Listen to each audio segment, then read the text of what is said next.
guys. On today's show, I want to talk about something I've seen a lot of YouTube channels talk about, which has kind of brought it to my attention.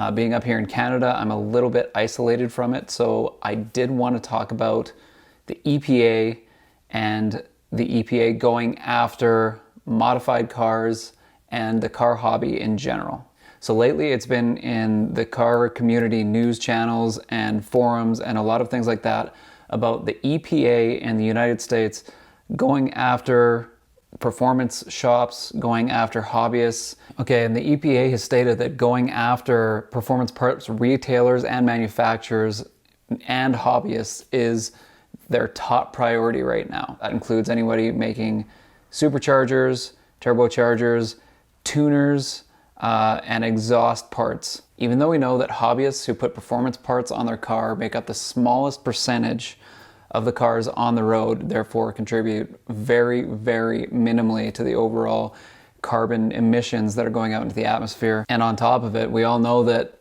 electric cars right now are exploding in popularity. A lot of manufacturers are exclusively starting to develop their EV technology, meaning that most of the commuter cars on the road in the next 15 or so years are all going to be electric cars. So it's going to completely eliminate the largest portion of the carbon footprint that vehicles are going to have on the planet, making it kind of a moot point at that point anyways. So as a Canadian who the EPA has absolutely zero bearing on and doesn't affect whatsoever, why do I care? Guys, the EPA has car enthusiasts in their crosshairs, and if they had their way, they'd wipe out the entire aftermarket industry and completely wipe out the racing industry as we know it, aside from the giants like NASCAR. Which means for me that I wouldn't have a supercharger to buy down the road because Magnuson and ProCharger would not be a company anymore. They would be wiped out, and they could be wiped out.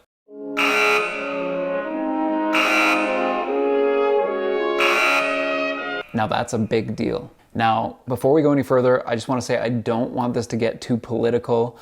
I think Canadian politics are really stupid, and I think American politics are even more ridiculous than that. But what we do need to do is talk about how we can save our hobby.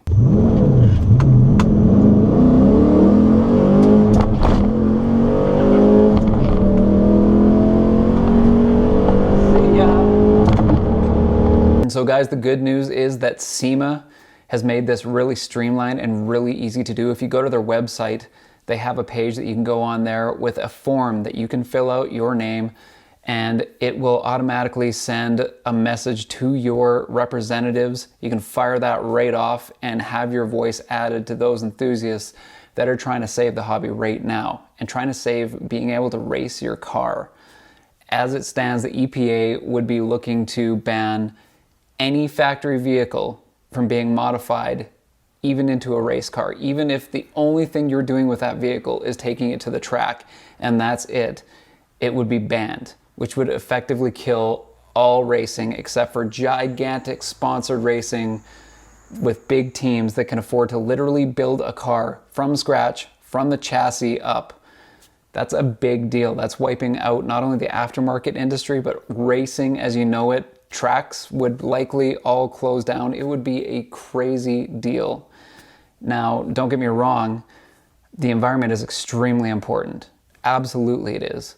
But if you're going after trying to protect the environment and want to have the biggest hard-hitting impact possible in doing that, the first place you're going to go is not the hobby enthusiast car market because it's tiny.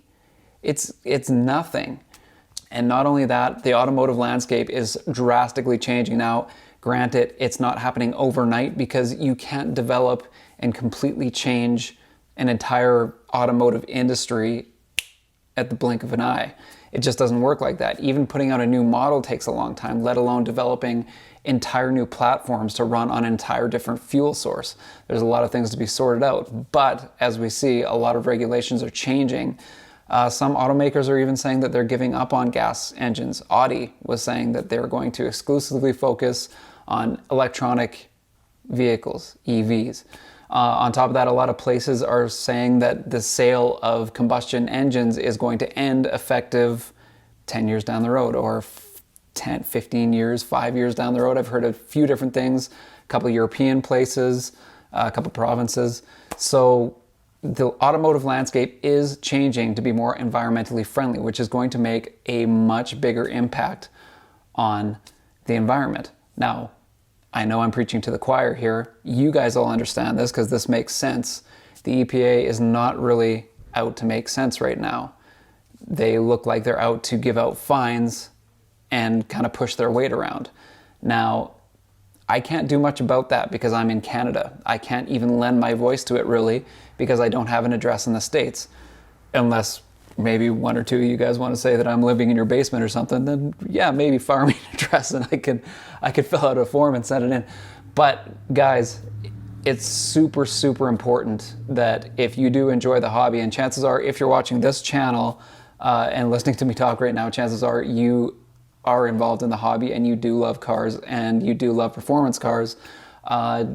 It's important to add your voice to that movement just so it gets heard. The bigger and more amplified that we make that push, the bigger chances they're going to do something about it, because they're going to realize that there is a lot of people that are pushing back on it. And not saying that they don't want any kind of regulation. Chances are you're going to have to meet in the middle a little bit with the EPA. Things like going catless even at the track probably won't even be a thing anymore. I imagine is probably going to be one of those things that are on the table, but at the same time get a chance to save being able to race your car at least. That in itself is a huge deal. Really good launch. Right there with me. Right there with me.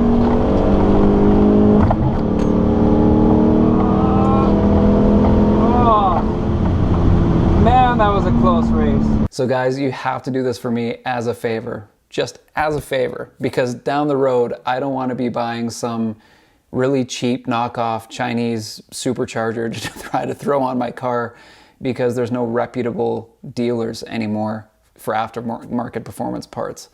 That would suck so bad. Anyways, guys, that's mostly what I wanted to talk about on today's episode, just to encourage you to head to SEMA's website and fill out that form. Get in contact with your representatives and let your voice be heard. Man, it is a good thing, and I'm feeling lucky right now that I've already ordered more parts and it's generally not affected by it. If you want to find out what parts I'm going to throw on my car, I'm going to be talking about that in the next video. Some more performance parts coming before I go back to the dyno for my latest updated dyno tune after I put on the phase lock, and we'll see what kind of numbers we can hit.